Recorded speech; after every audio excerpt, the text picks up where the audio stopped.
I'm going to show you now how to take your hand-drawn quote that you created and vectorize it, which is a way that we can make it digital and editable. So if you've taken a photo with it on your phone or another device and emailed it to yourself, this is probably what it looks like. It's sitting in an email. You can open the attachment or hit Control and click on the image and save as. So we're just going to save the image. I'm going to put it on the desktop as quote.jpg, and then you should put it in your design folder. So find your digital design folder, and so wherever that's at, make a folder for typography and save it in there just for organizing, so you know where to find your files. Okay, so now we've got the file. And one thing you're going to want to do is pull it into Photoshop first. So Photoshop is a program you haven't opened yet. In your applications, if you've downloaded it or requested it from self-service, it's probably in here.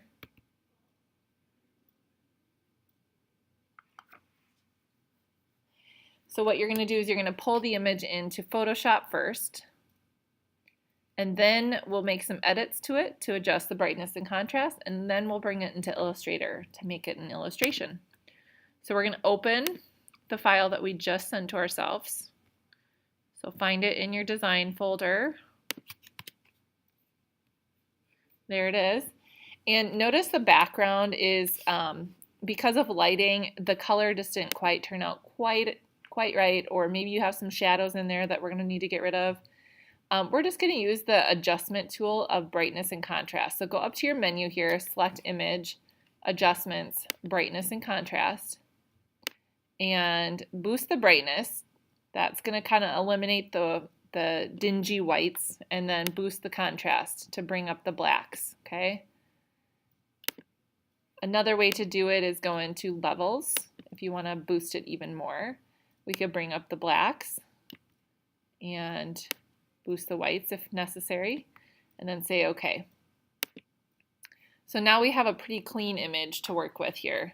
I'm going to save this over the former file that I sent. So I'm just do Command S for save and say OK. Quality 12 is fine. And then I'm going to close that, and I'm going to open up Illustrator.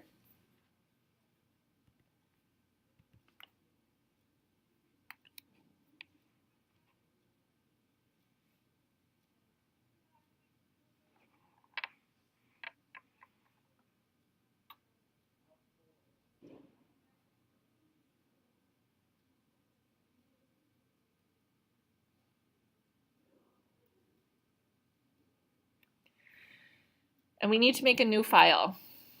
So File, New. File, New. Let's just make it 8.5 inches by 11 inches. So make sure the units over here is in inches and say OK. The other thing, let's title this file by your name. So Rachel Paulson, underscore in place of any spaces. You don't want spaces in file names.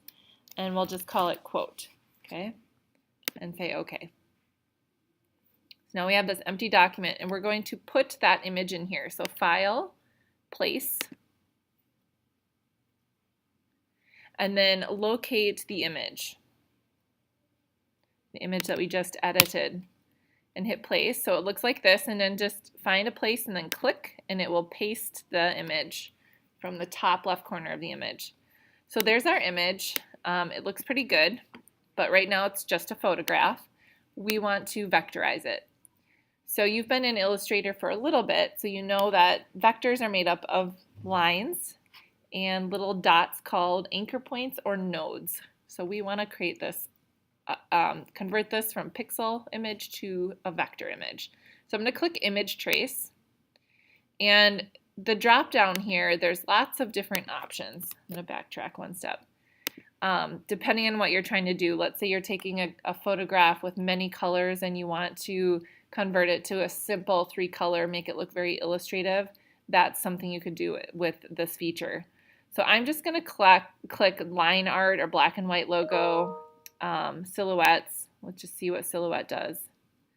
And then you can see that I lost some detail right in here. So to fix that, before I convert it to vectors, I want to click on this little clipboard icon here. And this allows me to adjust the drawing. So more or less. Oh, definitely less than that. See if I can pull back some of those details. Yeah, kind of right in there.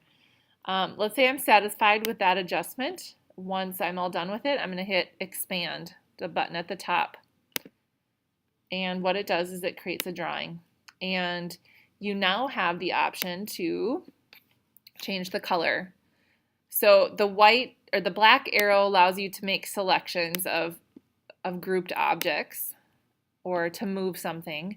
The white arrow is going to allow you to select a particular object. So I'm going to just click on this and it selects the outline. And I want to view my swatches. So make sure in your windows that swatches is checked so that the palette shows up. And then you can just click on a color and it selects those individual objects and you can change the color. And let's say these default colors are not satisfying to you. You could double click on the swatch and you can make your own color. You could select new swatch and adjust. So CMYK is cyan for blue, M for magenta, yellow for white, and K for black. So let's say I wanted to add more black to this orange. I can add more black to that. And I can save that swatch by dragging it down into my swatch palette and use it again later. If I wanted to color something else down here, that same color, I can come back to that. So I just really want you to play around with color, play around with these tools, the ability to take a hand-drawn object and convert it into a vector drawing. Okay. So once you kind of colorize it, you're going to actually turn this in. So File, Save As, and you're going to submit it as a PDF. So you're going to go to PDF for format. And notice that we already named it, so it just takes that name that we gave it when we first were creating the document, and it adds the extension. And that's the one that you are going to submit to Canvas. Good, have fun with this, play around with some of the tools. I'm excited to see what you create.